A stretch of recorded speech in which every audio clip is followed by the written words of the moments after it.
Son 2 həftədə sistemli təkrar bərabərdir yüksək nəticə. Əziz şagirdlər, bu 2 həftəni necə dəyərləndirək ki, imtahanda maksimum nəticə toplayaq? Bilirik ki, artıq çoxlu test işləməyin vaxtı qalmayıb. Artıq testləri və s. bir kənara qoymaq lazımdır.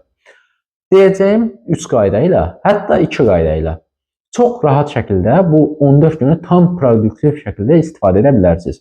Birinci qayda ondan ibarətdir ki, gündə ən azı 1 saat təkrar etməlisiniz. Hər fənni.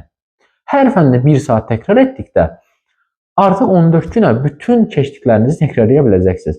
İkinci isə hər gün ən azı bir dənə buraxılış imtahanı işləyin ki, 3 fəndən bütün boşluqlarınızı üzə çıxardın. Bilin ki, hansı mövzularda boşluğunuz var. Dediyim kimi, hər fəndən 1 saat olmaqla 3 saat təkrar ən azı və hər gün ən azı bir dənə sınaq.